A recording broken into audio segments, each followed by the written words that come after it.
ठीक है, आगे बढ़ेंगे हम लोग। और हम लोग समझेंगे लिक्विड एसिड क्या होता है। लिक्विड एसिड, हम लोग ने करंट एसिड को डिस्कस किया।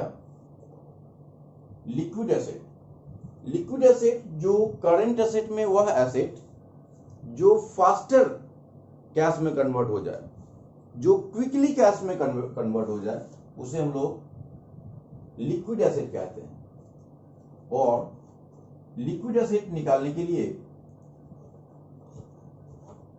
इक्वल्स टू होता है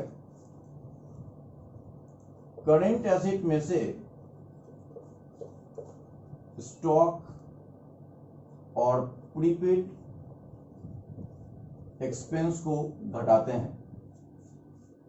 इसीलिए घटाते हैं, ये माना जाता है कि स्टॉक और प्रीपेड एक्सपेंस को तुरंत कैश में कन्वर्ट नहीं किया जा सकता है, और यदि स्टॉक को तुरंत कैश में कन्वर्ट किया जाएगा तो इसका सही मूल्य नहीं मिलेगा, सही प्राइस नहीं मिलेगा। इसीलिए इस एसेट को आप क्विक एसेट में नहीं रखते हैं, लिक्विड एसेट से बाहर रखते हैं। इसको हम लोग क्विक एसेट भी कहते हैं, क्विक एसेट। अब एसेट को हम लोग फिर से फर्दर डिवाइड करते हैं। टेंजेबल एसेट, टेंजेबल एसेट, और दूसरा है इंटेंजेबल।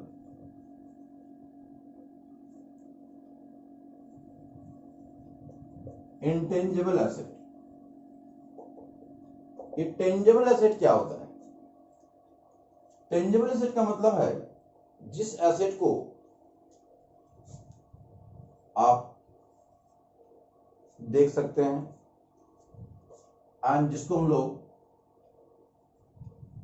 टच कर सकते हैं, जिसको देख सकते हैं, जिसको टच कर सकते हैं, उसे हम लोग टेंजेबल एसेट कहते हैं। जैसे land, building, plant, machinery, stock, cash, these are the examples of tangible asset, जिसको हम लोग छू सकते हैं, देख सकते हैं, टेंजेबल एसेट। इनटेंजेबल एसेट का मतलब वैसा एसेट जो जिसको हम लोग देख नहीं सकते हैं, जिसको देख नहीं सकते हैं, ना ही टच कर सकते हैं, उसे हम लोग बोलते हैं इनटेंजेबल एसेट, जिसको ना छू सकते हैं, ना देख सकते हैं।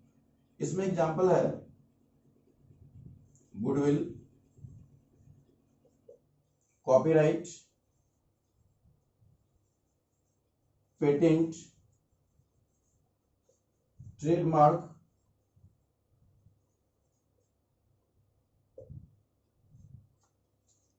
कंप्यूटर सॉफ्टवेयर,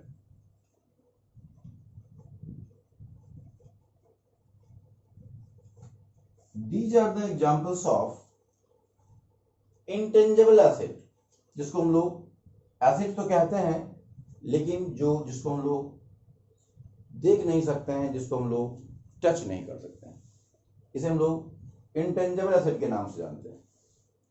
अब इसे हम लोग फिर आगे बढ़ेंगे। एसेट में फिर से हम लोग बाइफरकेट करते हैं, डेप्रिसिएबल एसेट और non depreciable asset. Depreciable asset and non depreciable asset. Asset को हम लोग फिर से बांटते हैं, depreciable asset and non depreciable asset.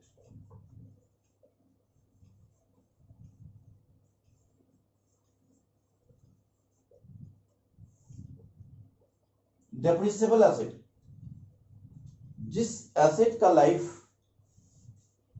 समय के साथ वियर एंड टियर से या इफ्लेक्शन ऑफ समय टाइम, समय के बीतने से या वियर एंड टियर से इसका वैल्यू धीरे धीरे घटता है। सपोज कोई मशीनरी हम लोग ने खरीदा, कोई मशीनरी खरीदा 5 लाख का, और इसका यूजफुल लाइफ यदि हमें मालूम है तो इस पे हम लोग डेप्रिसिएशन चार्ज करते हैं। जनरली वैसा एसेट जिसका हम लोग वो यूजफुल लाइफ मालूम है, उस पर हम लोग डेप्रिसिएशन चार्ज करते हैं, उसका वैल्यू धीरे धीरे घटता है। Depreciation means decline in the value of asset. तो हर साल इसका वैल्यू धीरे धीरे घटेगा घटेगा घटेगा घटेगा। सपोज इसका लाइफ 5 इयर्स है और हर साल इसका वैल्यू घटते जाता है घटते जाता है घटते जाता है। फर्स्ट ईयर में इसका वैल्यू 5 लाख था तो 5 लाख से घट करके 4 लाख हो गया। सेकेंड ईयर में ये 3 लाख हो गया। थर्ड ईयर में 2 लाख हो गया। फोर्थ ईयर में 1 लाख हो गया और फिफ्थ ईयर में ये नील हो जाएगा। इस तरह से इसका वैल्यू धीरे धीरे घटते गया घटते गया घटते गया। हर साल इसका वैल्यू घटा कितना से? 1 लाख से घटा, 1 लाख से डिक्रीज किया। ये जो 1 लाख इसका वैल्यू रिड्यूस कर रहा है, एक साल में जितना वैल्यू इसका रिड्यूस किया, इस एसेट का वैल्यू एक साल में जितना रिड्यूस किया, इसे ही हम लोग डेप्रिसिएशन के नाम से जानते हैं। डेप्रिसिएशन, और ये डेप्रिसिएशन एक एक्सपेंस है, क्योंकि बिजनेस में एसेट को यूज करने से उसका वैल्यू धीरे धीरे घटा, और ये जो वैल्यू इसका रिड्यूस किया, डिक्रीज किया, इसका मतलब एक साल में जो हम लोग ने एसेट का बेनिफिट लिया, जिसके कारण एसेट का वैल्यू रिड्यूस किया, जिसे हम लोग डेप्रिसिएशन के नाम से जानते हैं, and that depreciation is your expense. इस डेप्रिसिएशन को हम लोग एक्सपेंस कहते हैं। अब इस तरह से जिस एसेट पे हम लोग डेप्रिसिएशन चार्ज करते हैं, जनरली वैसा एसेट जिसका हम लोग को यूजफुल लाइफ मालूम है, उसे हम लोग उस पर हम लोग डेप्रिसिएशन चार्ज करते हैं, जिसे हम लोग डेप्रिसिएबल एसेट कहते हैं। और जिस पे डेप्रिसिएशन चार्ज नहीं कर सकते हैं, उसे हम लोग नॉन डेप्रिसिएबल एसेट कहते हैं। जैसे नॉन डेप्रिसिएबल एसेट, जिस एसेट पे हम लोग डेप्रिसिएशन चार्ज नहीं करते हैं, तो किस पे डेप्रिसिएशन चार्ज नहीं करते हैं? कुछ वैसे भी एसेट हैं जिसका वैल्यू घटता ही नहीं, या जिसपे हम लोग डेप्रिसिएशन चार्ज नहीं कर सकते हैं। जैसे कि लैंड की बात करते हैं, लैंड में कभी भी डेप्रिसिएशन नहीं होता है। लैंड का वैल्यू हमेशा अप्रिसिएट करता है, इसके वैल्यू में हमेशा अप्रिसिएशन ही होता है, डेप्रिसिएशन नहीं होता है। इसीलिए लैंड पे हम लोग डेप्रिसिएशन चार्ज नहीं करते। दूसरा है livestock. Livestock, livestock means गाय, भैंस, बकरी, घोड़ा, जिसको कि बिजनेस में हम लोग लाइव स्टॉक कहते हैं। इस लाइव स्टॉक का भी लाइफ हमें नहीं मालूम, इसीलिए इस लाइव स्टॉक पे भी हम लोग डेप्रिसिएशन चार्ज नहीं करते। और इसके अलावा है गुडविल। ये गुडविल एमोर्टाइज होता है। गुडविल कब खत्म होगा, इसका लाइफ पे डेफिनेट नहीं है, इसीलिए इस तरह के एसेट पे डेप्रिसिएशन चार्ज नहीं किया जा सकता है। लैंड का भी लाइफ डेफिनेट नहीं है, इसीलिए इसमें हम लोग डेप्रिसिएशन चार्ज नहीं करते हैं। तो इस तरह का एसेट जो कि नॉन डेप्रिसिएबल एसेट है, जिसपे भी हम लोग डेप्रिसिएशन चार्ज नहीं करते हैं। तो इस तरह से हम लोग ने पढ़ा, एसेट को फिर से क्लासिफाई किया, depreciable asset and non depreciable asset. और इसके अलावा अब एक एसेट और बच गया है, जिसका नाम है फिक्टिशियस एसेट। इसे भी हम लोग पढ़ लेंगे, फिक्टिशियस एसेट। ये फिक्टिशियस एसेट क्या है?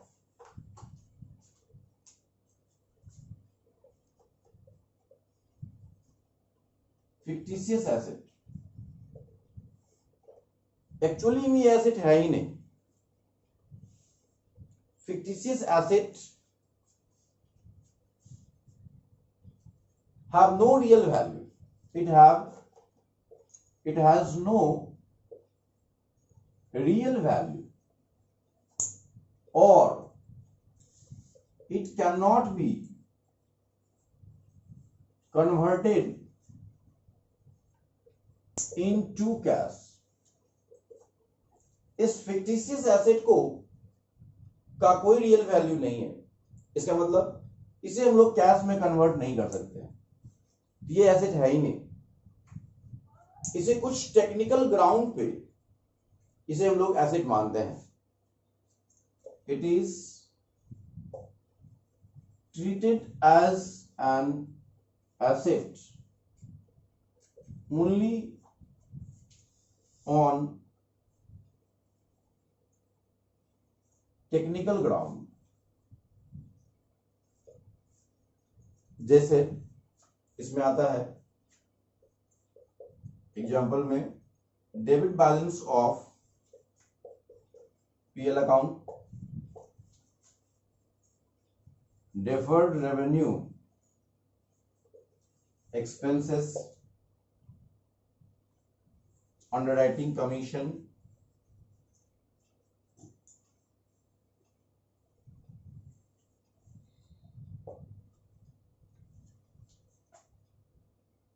loss on issue of shares या debentures। These are the examples of fictitious asset। ये एक्चुअली में एसेट है नहीं, लेकिन कुछ टेक्निकल ग्राउंड पे हम लोग इसे एसेट दिखाते हैं कि अपना प्रॉफिट को कभी कभी ज्यादा दिखाने के लिए, अपने डिफिशियंसी को छुपाने के लिए भी कभी कभी इस तरह के एक्सपेंसेस को हम लोग को एसेट मान के दिखाना पड़ता है। जैसे डेफर्ड एक्सपेंसेस है।